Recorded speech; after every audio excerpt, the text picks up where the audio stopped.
안녕하세요, 여러분. 미국 변호사 이영선입니다. 네, 오늘은 조금 더 편안해졌어요. 혼자 이렇게 카메라만 보고 얘기를 하는 게 이렇게 어색할 줄 몰랐거든요.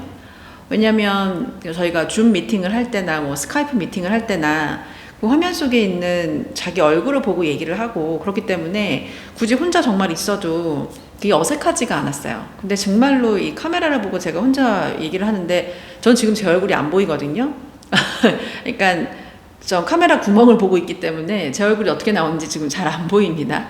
어찌됐든 좀 많이 익숙해지도록 하겠습니다. 오늘은 제가 그 사내 변호사가 되기까지, 현재 준법 감신이 되기까지 어떻게 제가 준비를 하고 어떻게 그 포지션을 획득을 했는지 그것을 좀 간략하게 말씀드리려고 합니다. 우선 히스토리를 잠깐 말씀을 드리면 저는 19살 때 고등학교를 졸업하자마자 미국으로 바로 갔어요.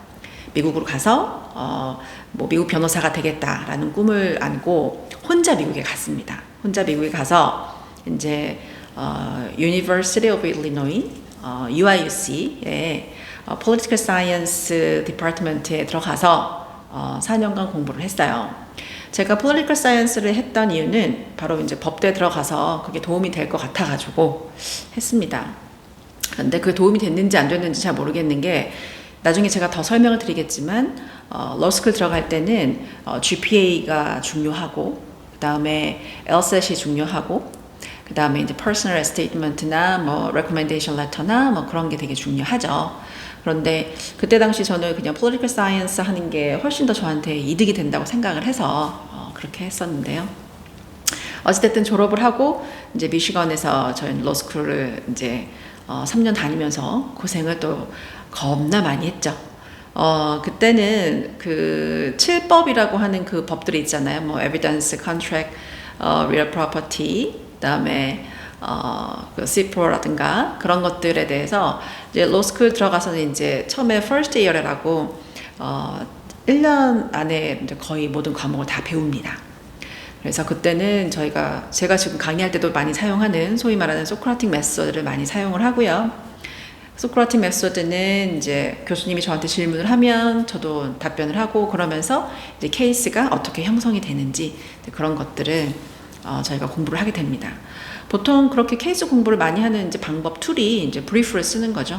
나중에 브리프 쓰는 방법에 대해서도 저도 이제 또 올려놓겠지만 브리프는 기본적으로 그 IRAC이라고 하죠. 이슈 파악하고 그다음에 룰을 제가 뽑아서 넣은 다음에 어널리시스를 하고 그 다음에 컨클루전을 씁니다.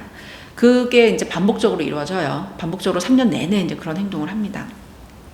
그래서 bar exam purpose로 봤을 때는 여러분이 그렇게 케이스 브리프를 오래 한 그런 JD 나온 사람들의 이런 practice가 조금 더 유리해 보일 수 있는데요.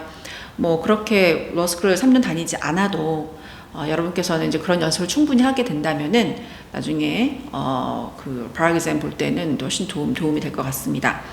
뭐 제 얘기 하다가 지금 중간에 멈췄는데 러스쿨에서 이제 3년 동안 전 공부를 하면서 7법에 대해서 공부를 하고 그다음에 에세이에 대해서도 공부하고 다 공부를 한 다음에 졸업을 했죠. 졸업을 한 다음에 이제 bar exam을 봤는데 이제 일리노이에서 bar exam을 봐서 이제 패스를 했습니다. 그 다음에 이제 바로 변호사가 되기 위해서 뭘 했느냐?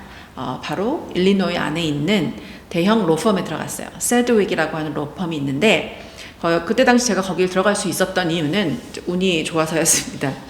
사실 보통은 이렇게 저 같은 한국 사람이 미국에서 이제 13년 정도 있었다고 하더라도 시민권이 없고 외국인이었기 때문에 그렇게 큰 로펌에 들어가기는 어려운 상황이었어요. 어렵습니다. 그런데 다행히 이제 UIUC에 있는 선배들이 여기 한번 지원해봐라 이렇게 추천도 해주셨고 이제 인터뷰를 딱 잡아서 다행히 이제 International Corporate 그 디파트먼트에 제가 이제 변호사로서 일을 할 수 있는 기회를 얻었습니다.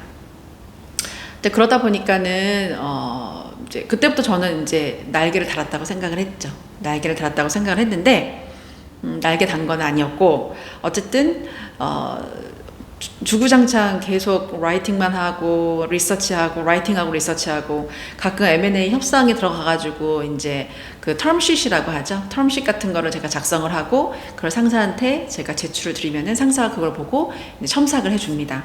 그다음에 이제 본격적으로 M&A 들어가기 전에 그 텀쉿 가지고 그 내고를 좀 진행을 하게 되고 그다음에 이제 소위 말하는 법률 심사라고 하죠. 법률 실사를 할 때 제가 이제 투입돼서 미국 로펌에서 이제 많이 진행되는 그런 법률 실사에 3년 차부터 제가 들어가서 일을 하게 된 것 같습니다. 어쨌든 3년 동안 이제 일을 하고 나와서 바로 이제 한국에 사내 변호사 역할을 하기 시작했는데요. 한국으로 이제 바로 갔죠. 했는데 처음 이제 시작을 한 데가 제너럴 밀스고 이제 하겐다스 그러면서 이제 소위 말하는 소비재 회사에서 미국 대기업 소비재 회사에서 사내 변호사 업무를 합니다. 그런데 엄청 힘들었죠. 근데 그런 부분에 대해서는 이제 제가 다음 편에 또 다시 말씀을 드릴 거고요. 어찌됐든 사내 변호사로서의 역할을 한다는 거는 이제 그 회사가 저희한테 요구하는 job description에 따라서 어떻게 제가 이제 일을 하는지 그 말씀을 좀 드려야 될 텐데요. 그거는 다음 편에 제가 말씀드리도록 하겠습니다.